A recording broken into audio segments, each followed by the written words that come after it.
विद्यार्थी सुरक्षिततेच्या दृष्टीने आवश्यक पाऊल म्हणून श्री सिद्धेश्वर प्राथमिक शाळेमध्ये बाललैंगिक शोषण विरोधी जागृती तथा गुड टच बॅड टच जाणीव निर्मिती होण्यासाठी मार्गदर्शन सत्र आयोजित करण्यात आले होते. यासाठी कॅक्टस फाउंडेशनचे मार्गदर्शक श्री रामेश्वर सर उपस्थित होते तथा शाळेच्या माननीय मुख्याध्यापिका सौ शिल्पा वाले मॅडम यांची प्रमुख उपस्थिती होती.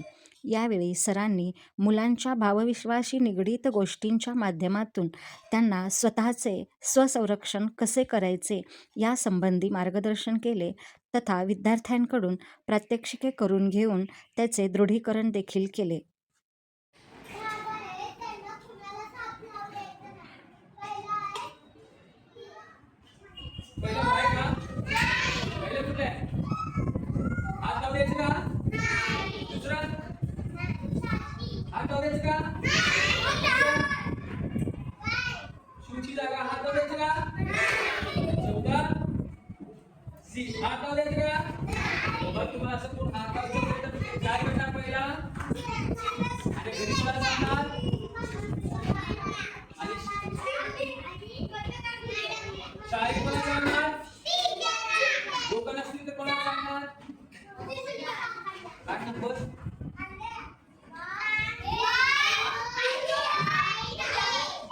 Very good.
शुभमला असं कोण हात लावायचा प्रयत्न केला तर सगळ्यात पहिले काय करायचा?